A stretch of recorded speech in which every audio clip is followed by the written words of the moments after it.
ನೀನು ಎಲ್ಲಿದ್ದೀಯಾ? ನಾನು ಇನ್ನು ಎಷ್ಟು ದಿನ ಕಾಯಬೇಕು? ಅಚಾನಕ್ ಒಂದು ಮೃದುವಾದ ಧ್ವನಿ. ನಾನ್ ನಿನ್ ಜೊತೆ ಇದ್ದೀನಿ. ಪೃಥ್ವಿ ಬ್ರೇಕ್ ಹಾಕಿದ. ಯಾರದು? ಯಾರೂ ಇರಲಿಲ್ಲ.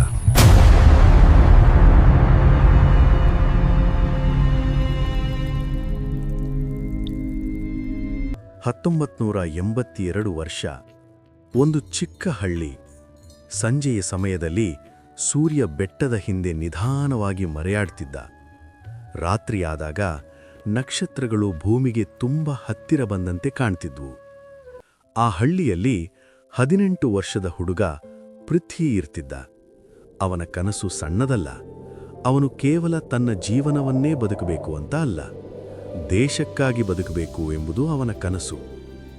ಆರ್ಮಿ ಜಾಯಿನ್ ಆಗಬೇಕು, ಯೂನಿಫಾರ್ಮ್ ಧರಿಸಬೇಕು ಮತ್ತು ತನ್ನ ತಾಯಿಯ ಹೆಸರನ್ನು ಉಜ್ವಲ ಮಾಡಬೇಕು. ಆದರೆ ಅವನ ಜೀವನದಲ್ಲಿ ಇನ್ನೊಂದು ಮುಖ್ಯ ವಿಷಯ ಇತ್ತು. ಒಂದು ಹುಡುಗಿ. ಹಳ್ಳಿಯಿಂದ 10 ಮೈಲು ದೂರ ಇರುವ ಇನ್ನೊಂದು ಹಳ್ಳಿಯಲ್ಲಿ ಅವನ ಬಾಲ್ಯದ ಸ್ನೇಹಿತೆ ಮತ್ತು ಅವನ ಮೊದಲ ಪ್ರೀತಿ. ಸ್ಕೂಲ್ ದಿನಗಳು, ಒಂದೇ ಬೆಂಚ್, ಒಂದೇ ಪುಸ್ತಕ ಮತ್ತು ನಿಧಾನವಾಗಿ ಒಂದೇ ಹೃದಯ. ಪ್ರತಿದಿನ ಸ್ಕೂಲ್ ಮುಗಿದ ಮೇಲೆ ಇಬ್ಬರೂ ಬೆಟ್ಟದ ಮೇಲೆ ಕೂತು ಭವಿಷ್ಯದ ಬಗ್ಗೆ ಮಾತನಾಡ್ತಿದ್ರು.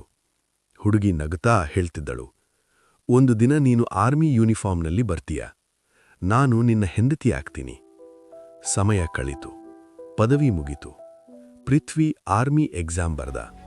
ರಿಸಲ್ಟ್ ಬಂದಾಗ ಪೃಥ್ವಿ ಸೆಲೆಕ್ಟ್ ಆಗಿದ್ದ.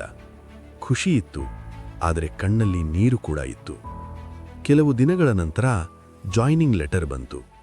ಹೋಗುವ ಮೊದಲು ಇಬ್ಬರೂ ಮತ್ತೆ ಬೆಟ್ಟದ ಮೇಲೆ ಭೇಟಿಯಾದರು. ಪೃಥ್ವಿ ಅವಳ ಕೈ ಹಿಡಿದು ಹೇಳಿದ, ಟ್ರೈನಿಂಗ್ ಮುಗಿಸಿ ಬರ್ತೀನಿ, ಆಮೇಲೆ ನಾವು ಮದುವೆಯಾಗೋಣ. ನೀನು ನನ್ನ ಕಾಯಬೇಕು. ಹುಡುಗಿ ಸ್ವಲ್ಪ ನಗುತ್ತಾ ಹೇಳಿದಳು, ನನ್ ಜೀವನ ಪೂರ್ತಿ ನಿನ್ನ ಕಾಯ್ತೀನಿ. ಆ ಸಮಯದಲ್ಲಿ ಗಾಳಿ ಬೀಸ್ತಿತ್ತು. ಬೆಟ್ಟವೂ ಅವರ ಪ್ರಮಾಣ ಕೇಳ್ತಿದ್ದಂತೆ. ಮರುದಿನ ಪೃಥ್ವಿ ಹಳ್ಳಿ ಬಿಟ್ಟು ಟ್ರೈನ್ ಹತ್ಕೊಂಡು ಟ್ರೈನಿಂಗ್ ಅಕಾಡೆಮಿಗೆ ಹೋದನು. ಟ್ರೈನಿಂಗ್ ಶುರುವಾಯಿತು. ಬೆಳಗ್ಗೆ 4 ಗಂಟೆಗೆ ಪೆರೇಡ್, ರಾತ್ರಿವರೆಗೆ ಡ್ರಿಲ್ಸ್. ಪಾದದಲ್ಲಿ ಚಳೆ, ದೇಹದಲ್ಲಿ ನೋವು. ಆದರೆ ಅವಳ ಕಾಗದ ಬಂದ್ರೆ ಪೃಥ್ವಿ ಎಲ್ಲಾ ಕಷ್ಟವನ್ನು ಮರ್ತಿದ್ದ. ಹುಡುಗಿ ಪ್ರತಿ ಸಂಜೆ ಬೆಟ್ಟದ ಮೇಲೆ ಕೂತು ಕಾಗದ ಬರೀತಿದ್ದಳು. ಪ್ರತಿ ಸಂಜೆ ನಾನು ಬೆಟ್ಟದ ಕಡೆ ಹೋಗ್ತೀನಿ, ನಿನ್ ನೆನ್ಪಲ್ಲಿ ಆಕಾಶ ನೋಡ್ತೀನಿ, ನೀನ್ ಬೇಗ ಬಾ. ಪೃಥ್ವಿ ಕೂಡ ಪ್ರತಿದಿನ ರಿಪ್ಲೈ ಮಾಡ್ತಿದ್ದ. ಪ್ರತಿ ಪದದಲ್ಲೂ ಪ್ರೀತಿ. ಸಮಯ ಹೋಯಿತು. ಟ್ರೈನಿಂಗ್ ಮುಗಿತು. ಪೃಥ್ವಿ ಡ್ಯೂಟಿಗೆ ಹೋಗಿದ್ದನು. ಪ್ರತಿ ವಾರ ಇಬ್ಬರೂ ಕಾಗದ ವಿನಿಮಯ ಮಾಡುತ್ತಿದ್ದರು. ಆದರೆ ಅಚಾನಕ್ ಕಾಗದ ಬರೋದು ನಿಂತೋಯಿತು. 1 ವಾರ, 2 ವಾರ, 1 ತಿಂಗಳು. ಪೃಥ್ವಿ ಪ್ರತಿದಿನ ಪೋಸ್ಟ್ ಮಾಸ್ಟರ್ ಕಾಯ್ತಿದ್ದ. ಅಣ್ಣ, ನನಗೆ ಯಾವ ಕಾಗದ ಬಂದಿಲ್ವಾ? ಅವನ ಹೃದಯ ಅಶಾಂತಿಯಿಂದ ತುಂಬಿತು. ಅವನು ಲೀವ್ ಅಪ್ಲೈ ಮಾಡ್ದ. ಮೊದಲು ರಿಜೆಕ್ಟ್ ಆಯಿತು. ಆದರೆ ಒಂದು ದಿನ ಲೀವ್ ಸ್ಯಾಂಕ್ಷನ್ ಆಯಿತು. ಪೃಥ್ವಿ ತಕ್ಷಣ ಬ್ಯಾಗ್ ತೆಗೆದುಕೊಂಡು ಟ್ರೈನ್ ಹತ್ಕೊಂಡು ಹಳ್ಳಿಗೆ ಬಂದ. ಹೃದಯ ಬಡಿತ ಜೋರಾಗಿ ಹೊಡೆಯುತ್ತಿತ್ತು. ಹಳ್ಳಿ ತಲುಪಿದ ತಕ್ಷಣ ಬ್ಯಾಗ್ ಕೂಡ ಇಡ್ಲಿಲ್ಲ. ನೇರವಾಗಿ ಮೋಟಾರ್ ಸೈಕಲ್ ತೆಗೆದುಕೊಂಡು ಅವಳ ಹಳ್ಳಿಗೆ ಹೋದ. ಅವಳ ಮನೆ ಬಳಿ ಬಂದಾಗ ಬಾಗಿಲಿಗೆ ಲಾಕ್ ಇತ್ತು. ಅವನು ಪಕ್ಕದ ಮನೆಯವರನ್ನ ಕೇಳಿದ, ಆದರೆ ಯಾರೂ ಏನೂ ಹೇಳಿಲ್ಲ. ಆಗ ಅವನಿಗೆ ಒಂದು ವಿಚಾರ ಬಂತು. ನಾವು ಯಾವಾಗಲೂ ಭೇಟಿಯಾಗುತ್ತಿದ್ದ ಬೆಟ್ಟ. ಅವನು ತಕ್ಷಣ ಬೆಟ್ಟಕ್ಕೆ ಹೋದ. ಸಂಜೆವರೆಗೆ ಕಾಯ್ದ. ಆದರೆ ಅವಳು ಬರಲಿಲ್ಲ. ಮರುದಿನ ಮತ್ತೆ ಹೋದ. ಪ್ರತಿದಿನ, ಪ್ರತಿ ಸಂಜೆ. ಆದರೆ ಅವಳು ಯಾವಾಗಲೂ ಬರಲಿಲ್ಲ. ಒಂದು ರಾತ್ರಿ ನಿರಾಸೆಯಿಂದ ಪೃಥ್ವಿ ಮನೆಗೆ ಹೋಗ್ತಿದ್ದನು. ಮೋಟಾರ್ ಸೈಕಲ್ ಸ್ಟಾರ್ಟ್ ಮಾಡ್ದ. ರಸ್ತೆ ನಿಶ್ಶಬ್ದ.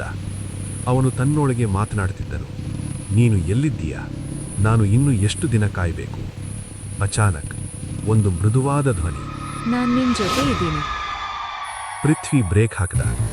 ಯಾರದು? ಯಾರೂ ಇರಲಿಲ್ಲ.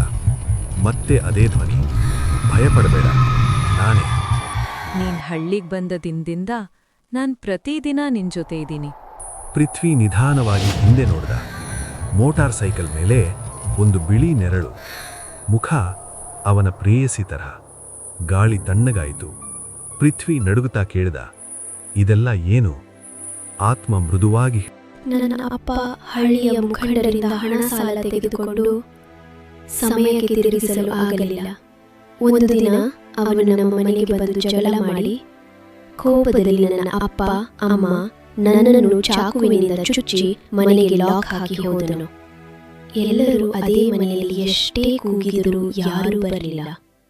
ಹಳ್ಳಿ ಜನರು ಭಯದಿಂದ ಹತ್ತಿರ ಬರಲಿಲ್ಲ. ಮನೆಯ ಒಳಗಡೆ ಕೊನೆಯೇ ಉಸಿರೆಳೆದವು. ಪೃಥ್ವಿಯ ಹೃದಯ ಒಡೆದು ಹೋಯಿತು. ಅವನ ಕಣ್ಣಲ್ಲಿ ನೀರು ತುಂಬಿತು. ಅವನು ಹೇಳ್ದ, ನಾನು ನಿನಗೆ ನ್ಯಾಯ ಕೊಡಿಸ್ತೀನಿ. ಆತ್ಮ ಸ್ವಲ್ಪ ಶಾಂತವಾಗಿ ನಗುತು. ನಿಧಾನವಾಗಿ ಗಾಳಿಯಲ್ಲಿ ಲೀನವಾಯಿತು. ಮರುದಿನ ಬೆಳಗ್ಗೆ ಪೃಥ್ವಿ ನೇರವಾಗಿ ಪೊಲೀಸ್ ಸ್ಟೇಷನ್ಗೆ ಹೋದ. ಕಂಪ್ಲೇಂಟ್ ದಾಖಲಾಯಿತು. ಪೊಲೀಸ್ ಮುಖಂಡರನ್ನು ಅರೆಸ್ಟ್ ಮಾಡಿದ್ರು. ಮೊದಲ ಬಾರಿಗೆ ಹಳ್ಳಿ ಜನರಿಗೆ ಅನಿಸ್ತು, ಸತ್ಯಕ್ಕೆ ಧ್ವನಿಯಿದೆ. ಆ ರಾತ್ರಿ ಪೃಥ್ವಿ ಮತ್ತೆ ಬೆಟ್ಟಕ್ಕೆ ಹೋದ. ಗಾಳಿ ಬೀಸ್ತಿತ್ತು. ದೂರದಿಂದ ಮೃದುವಾದ ಧ್ವನಿ ಕೇಳಿಸ್ತು. ಈಗ ನಾನು ಶಾಂತಿಯಾಗಿ ಇದ್ದೀನಿ. ಪೃಥ್ವಿ ಆಕಾಶವನ್ನು ನೋಡಿದ. ಇವತ್ತು ನಕ್ಷತ್ರಗಳು ಹೆಚ್ಚು ಪ್ರಕಾಶವಾಗಿದ್ವು. ಅವನು ನಿಧಾನವಾಗಿ ಹೇಳಿದ, ನಾನು ಇವತ್ತೂ ಕೂಡ ನಿನ್ನ ಪ್ರೀತಿಸ್ತಿದ್ದೀನಿ. ಗಾಳಿ ಮೃದುವಾಗಿ ಅವನಿಗೆ ಉತ್ತರ ತಂತು. अगर वीडियो पसंद आए तो लाइक जरूर करें और चैनल को सब्सक्राइब करके बेल आइकन दबाना मत भूलिए। Thank you for watching.